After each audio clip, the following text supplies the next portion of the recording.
सुख संयमाने भोगायचं असतं आणि दुःख नेमाने भोगायचं असतं. दुःख झेलण्याची, दुःख फेस करण्याची तयारी असेल तर जग.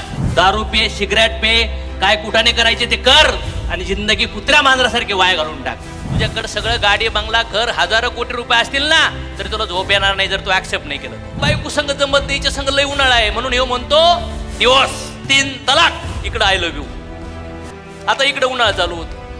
अगर लोगों ने प्यार किया है, लोगों ने इज्जत दिया है ना, तो साला आने वाले पीरियड में बेइज्जत होने के लिए मैं तैयार हूं, क्योंकि कृष्ण कहते हैं यही नेचर का नियम है, ये नेचर का लॉ है, ये फॉलो करना होगा तुम्हें जिंदगी में.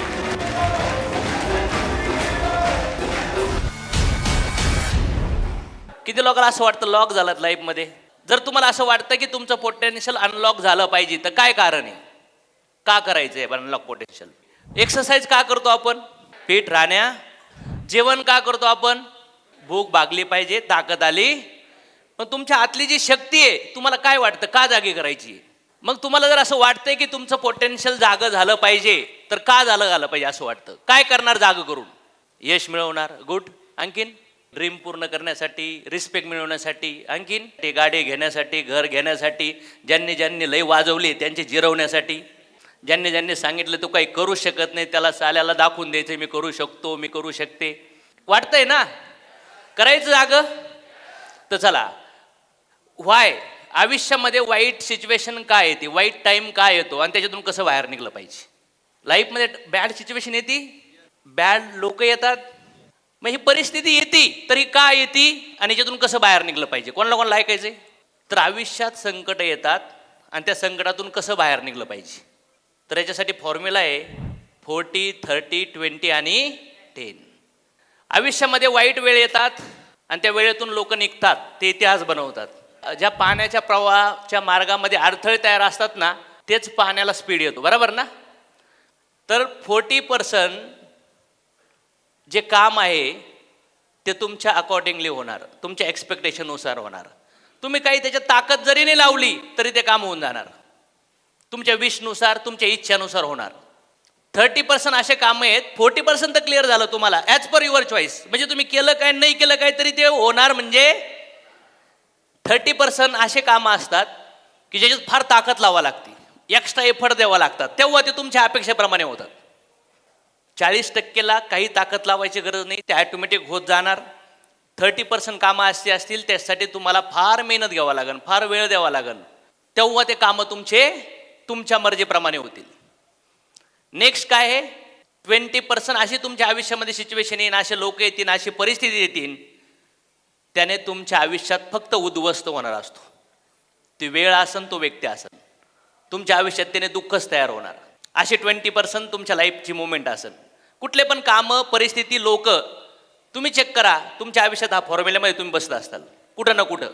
20% अशा सिच्युएशन येतील, त्या सिच्युएशन तुम्ही काहीच करू शकत नाही. ते लोक असतील, त्या वस्तू असतील, त्या परिस्थिती असतील, त्या तुमच्या आयुष्यात आपोजसाठीच आल्यात, तुम्ही त्याला सुधरू शकत नाही.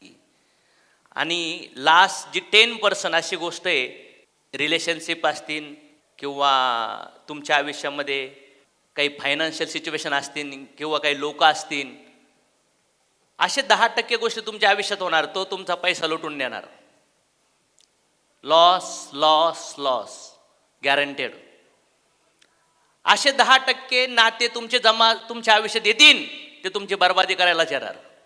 100% मध्ये 40, 30, 20 आणि 10 याच्यामध्ये तुम्ही चेक करा. या फॉर्म्युल्यामध्ये तुम्हाला ॲनालिसिस होईल, खरंच सर असं झालंय, यालाच लाईफ म्हणतात. म्हणजे हा जो फॉर्म्युला आहे, ह्या फॉर्म्युल्यामध्ये जर विचार केला तर तुमच्या मनासारखं एफर्ट न देता 40% याचे लास्ट जे 60% आहेत ना, म्हणजे 50-50चा रेशो आहे. 50% दुःख आणि 50% 50-50. रात्र आणि दिवस किती पर्सेंटेज हो? बोला. 50-50. आतापर्यंत तुमच्या आयुष्यात जन्मापासून फक्त दुःखच आहे असं कुणी आहे की इथं? नाही. बरं, आतापर्यंत लाईफमध्ये जन्मापासून सर दुःख आलंच नाही, मी आनंदीच आनंद आहे माझ्या आयुष्यात, असं कोण आहे का? म्हणजे पास्टकडे बघा, भूतकाळाकडे बघा, तुमच्या आयुष्यात दोन्ही गोष्टी आल्यात का नाही आल्यात? ह्या जगामध्ये जर हे नेचर म्हणतं, तुम्हाला जर ह्या भौतिक जगात राहायचं असेल तर तुमच्या आयुष्यात दोन्ही गोष्टीचा सामना तुम्हाला करावा लागेल. न्यूटनचा नियम काय आहे? Every action equal and opposite reaction. झोका मी जर दिला, ताकद लावून मी झोका दिला, तर झोका काय होणार? नंतर काय होणार? रिटर्न येणार. लाईफमध्ये आपण यश मिळवण्यासाठी प्रयत्न करतो, पण यश मिळवताना जर थांबलात तर तो झोका तोंडावर लागतो. हा नेचर आहे, हे सायन्स आहे. जर तुम्ही बॉल जोरात मारला तर तेवढ्याच जोरात बॉल. मग ह्या जगामध्ये सुख आणि दुःख 50-50% तुमच्या आयुष्यात मरेपर्यंत येणार. म्हणून म्हणतात सुख संयमाने भोगायचं असतं आणि दुःख नेमाने भोगायचं असतं. जर तू नेमाने भोगायला तयार नसल तर तुला त्रास होणार म्हणजे होणार. कोणाला समजून राहिलंय माझा पॉइंट्स? भगवान कृष्ण गीतेमध्ये म्हणतात की या भौतिक जगात दुःखालय आणि अशाश्वत मी. काय म्हणतात? दुःखालय आणि या भौतिक जगातलं नाव दिलंय. मग दुःखालय म्हणजे काय? जी गोष्ट तुम्हाला आनंद देते ती गोष्ट तुमच्याकडे नसेल तर तुम्ही दुःखी होणार. ते सौंदर्य असो, ते नातं असो, ती वस्तू असो, तो मान सन्मान असो, त्यानंतर ते तुमचे फायनान्शियल सिच्युएशन असो किंवा तुमची इच्छा असो. तुम्हाला एखादी वस्तू तुमच्याकडे आहे, तुम्हाला लय आनंद वाटतोय, पण ज्या वेळेस तुमच्याकडे नसल तेव्हा आनंदी असताल का? हा, नसणार. मग आयुष्यामध्ये दोन्ही गोष्टी येणार आहेत. वन साईड नाही घेऊ शकत. 1 रुपयाचं कॉईन आहे का? आता फॉर एक्झाम्पल जर बघितलं, हा छापा आहे आणि हा काटा आहे. तुम्हाला कुठला पाहिजे? तुम्हाला कुठला पाहिजे? घ्या घ्या ना. छापा घ्यायचा आहे, काटा नाही घ्यायचा. फक्त छापा नाही, घेऊन टाका ना. ह्या कॉईन मधला तुम्ही एक बाजू घेऊ नाही शकत. मग जीवन जगताना पण फक्त सुख नाही, दुःख झेलण्याची, दुःख फेस करण्याची तयारी असेल तर जग, नाही तर निघून जा या जगातून. निघून जा, काहीच फायदा नाहीये तुझा. समजतंय का? आज लोकांचं उलट आहे. पैसे आले, चेक आला, म्या म्या म्या म्या, आणि लोकांनी बँड वाजवले का? त्वा त्वा त्वा त्वा त्वा, ती ती ती ती ती ती ती ती. आता एक डेमोस्ट्रेट करूया. तुम्ही तुमच्या आयुष्यात, माझ्या 25 वर्षाच्या आयुष्यात मी भयानक दुःख भोगलंय. झोपायला सुद्धा कपडे नव्हते, घालायला कपडे नव्हते, खायला अन्न नव्हतं, राहायला कसं कसं राहिलो, आंघोळ करायला ते तुटक्या फुटक्या बादल्या, थंड पाणी हौदातलं, खाण्यासाठी पण अक्षरशः आम्ही कधी चायनीज घेतलं तर खूप एक्स्ट्रा खायचो. वडापाव खाऊन दिवस काढले, कटिंग चहा पिलो, कुठं रेल्वे स्टेशनला झोपतो. 25 वर्ष भयानक दुःख. जर तुम्ही आज सुख भोगताय ना तर तुम्ही भूतकाळात दुःख भोगलेलं आहे. Accept it. जर तुम्ही आज सुख भोगताय तर तुम्ही भूतकाळात दुःख भोगलेलं आहे. आणि जर तुम्ही आज दुःख भोगतात ना तर भूतकाळात सुख भोगलेलं आहे. Accept it. नाही तर गोंधळात जिंदगी बर्बाद कर. सोफ्यावर झोप, बेडवर झोप, मसनवाट्यात जा, तिकडं दारू पे, सिगरेट पे, काय कुठाने करायचे ते कर, आणि जिंदगी कुत्र्या मांजरासारखी वाया घालून टाक ब्लेम करत. माझ्या आयुष्यात जर आज मी यश भोगतोय तर 25 वर्ष दुःख भोगलं. होऊ शकतं 25 वर्ष सुख असल, नंतर अशोक तोडमलला तयार व्हावं लागेल दुःख भोगायला. तयार आहे बॉस आपली. अगर लोगों ने प्यार किया है, लोगों ने इज्जत दिया है ना, तो साला आने वाले पीरियड में बेइज्जत होने के लिए मैं तैयार हूं. क्योंकि कृष्ण कहते हैं यही नेचर का नियम है, ये नेचर का लॉ है, ये फॉलो करना होगा तुम्हें जिंदगी में. कळतंय का? जसं मी शॉर्टकट मध्ये सांगितलं ना दुःख माझ्या आयुष्यात, तर काही सांगतील नाही भोगलं दुःख आणखीन तर येणार आहे. काही म्हणतील सुख भोगलंय, आता दुःख भोगायची तयारी चालू आहे.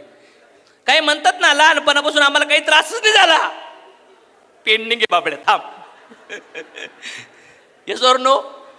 जर एखाद्या मुलांना परीक्षेत पास व्हायचं असेल तर अभ्यास करणं गरजेचं आहे. ज्या मुलाचा अभ्यास झाला ते काय म्हणतात, आपलं टकाटक. ज्याचा नाही झाला करावं लागेल तुला. दोन्ही पण भोगायचे. पण माणसाला आहे ना सुख भोगण्याची एवढी सवय होऊन जाते ना, दुःख भोगायला तयारच नाही होत. पण दुःख येणारच आहे. दुःख येणार आहे. तुम्ही जर नियमाने जर ते नाही घेतलं तर जेव्हा भगवंत हे नेचर द्यायला लागन, ही प्रकृती द्यायला लागन, हा समाज द्यायला लागन, मग झोप नाही येणार. कोणाची भोगायची तयारी आहे? मी ट्रॅकवर काय तर तुमच्या आयुष्यात जर चांगलं यश आहे तर संयमाने भोगा. अहंकारामध्ये जाऊ नका, मीपणात जाऊ नका, दया दाखवा जीवावर. ॲटोमॅटिक तुम्ही ते भोगताय ना, तर ओव्हर कॉन्फिडंटनी भोगलं तर तेवढ्याच कॉन्फिडंटने तुम्ही डाऊन होऊ शकतात. दोन्ही गोष्टी येणार आहेत, पण भगवंत काय करतात, मिक्स स्वरूपात देतात. असं एकत्र देत नाही दुःख जीवात्म्याला, काही ना काही चांगलं देतात. कित्येक वाईट काळामध्ये तुमच्या आयुष्यात लई मोठा ड्रॉबॅक चालू आहे, लई वाईट सिच्युएशन आहे, तुम्ही पेन पेपर घेऊन लिहायला चालू करा, कमीत कमी 10-20 गोष्टी चांगल्या दिसायला लागतील. ॲग्री आहात का या गोष्टीमध्ये? कमीत कमी 10-20 गोष्टी तुम्ही सांगा. एखाद्याची वेळ लई खराब आहे, सर सांगा माझ्या जिंदगीत चांगलं काय, मी लगेच सांगतो 10. चला, कोण येतं सांगा ज्याची वेळ लई बरबाद चालू आहे. धांबरे सर तुम्ही सांगायचं, मी भविष्यकार पण आहे. कोण इथं आहे की ज्याला वाटतं माझ्या आयुष्यात काहीच चांगलं नाही आहे सर, मी दाखवू शकतो तुमच्या आयुष्यात हे चांगलं आहे. बोला मॅडम, तुमच्या आयुष्यात काहीच चांगलं नाही? डोळ्याला दिसतंय तुम्हाला, हां, कानाने ऐकायला येतंय, एवढे धडधाकट शरीर आहे, कुठंतरी माळ गाठली म्हणजे भगवंताचं नाव पण आहे, पुण्यकर्म आहे तुमच्यासोबत. नवरा आहे का? पोर आहे का? अयो, काहीला नवरा पण नाही, काहीला पोरं पण नाही, काहीला हात पण नाही, काहीला डोळे पण नाही. Right or wrong? कमीत कमी 50 गोष्टी आहेत चांगल्या मॅडम तुमच्याकडे. बऱ्याच वेळा जे आहे ना त्याच्याबद्दल जर तुम्ही कृतज्ञता मानली, थँक्यू मानली, तर जे नाही आहे त्यासाठी तुम्ही संघर्ष करताल नाही करताल? संघर्ष करावा लागेल ना. तुम्हाला एखादी गोष्ट मिळवायची आहे तर तुम्हाला त्याच्यासाठी संघर्ष करावा. मग पहिली गोष्ट, आत्ता सुख असो किंवा ॲक्सेप्ट इट. पण ॲक्सेप्ट का करायचं? मग ह्याच्यातून निघायचं कसं? प्रॉब्लेम तर लॉ ऑफ नेचर आहे, कर्मानुसार तुमच्या आयुष्यात गुड बॅड सिच्युएशन तयार होणार. पण त्याच्यातून निघायचं कसं? पहिला गोष्ट, ॲक्सेप्ट करा, हे माझ्या लाईफचं माझा कर्मा आहे, मी याला ॲक्सेप्ट करणार. समजतंय का? भगवान कृष्णाच्या आईने ॲक्सेप्ट केलं की माझं कर्म आहे म्हणून मी जेलमध्ये गेले. रामांना जेव्हा कळलं मला उद्या जंगलात जायचंय, त्यांनी ॲक्सेप्ट केलं. काय केलं? पण दुर्योधनाने ॲक्सेप्ट केलं का? नाही केलं. काय झालं? शेवटी संघर्ष भोगावा लागला. परिस्थिती सेमच होती, परिस्थिती सेमच होती. दुर्योधनाने ॲक्सेप्ट नाही केलं. रावणाने ॲक्सेप्ट केलं का? नाही, रामाने ॲक्सेप्ट केलं. मग माझ्या आयुष्यात जेव्हा कधी मला वाटतं दुःख होऊ राहिले, अज्ञानपणामुळं मला पहिलं असं वाटायचं की तो व्यक्ती, ती परिस्थिती, त्यानेमुळं, तिच्यामुळं, त्यांनी असं नसतं केलं, याच्यासोबत असं नसतं आलं, याच्यासोबत लग्न नसतं झालं, हे आईबाप नसते तर असं नसतं झालं. हे फक्त तार्किक बुद्धी आहे, हे तर्क वितर्कात नाही ती बुद्धी आपल्याला. पहिली गोष्ट काय करा? ॲक्सेप्ट करा. प्रभू धन्यवाद, थँक्यू, याच्यातून हाच मार्ग आहे. आणि तुम्ही म्हणले ॲक्सेप्ट नाही करणार, मी का झुकू, माझी काही चूक आहे? बस बोंबलत. तुझं मन, तुझं विचार, तुझं शरीर, तुझ्याकडे सगळं गाडी, बंगला, घर, हजारो कोटी रुपये असतील ना, तरी तुला झोप येणार नाही जर तू ॲक्सेप्ट नाही केलं तर. कारण की तू कंटिन्यू त्या व्यक्तीला त्रास देण्याच्या मूडमध्ये असणार. कसं ना कसं षड्यंत्र करून, कसं काही पण करून मला त्याला त्रासात बघायचं, तेव्हा मी आनंद देईन. लोकांचं हे प्लॅनिंग आहे. मग आता त्याला पण नॉलेज नाहीये, तो पण काय म्हणणार, मी नाही चुकीचा, मी दाखवतो त्याला. ही फायटिंग चालू असते माणसाची. समजतंय का? यश अपयश, मान अपमान, सुख दुःख हे ऋतूसारखं असतं. ऋतू येतात आणि उन्हाळा, पावसाळा, हिवाळा येतो. आणि तुम्हाला लगातार जर हिवाळा दिला देवाने तर काय होईल? काय होईल? प्रॉब्लेम होईल. Right or wrong? त्याचं महत्व कळणार. लगातार पावसाळा दिला तर काय होईल? पाऊस तर गरजेचाच आहे, पण बॅलन्समध्ये पाहिजे. नुसता पाऊसच पडत राहिला, सूर्यच उगला नाही तर काय होईल? काय होईल? प्रॉब्लेम होईल का नाही होईल? मग तुम्हाला असं वाटलं की बाबा नाही पावसाळा नाही मला हिवाळा पाहिजे आयुष्यभर, कसं शक्य आहे? ऋतूला भोगतात का नाही भोगत? जेव्हा उन्हाळा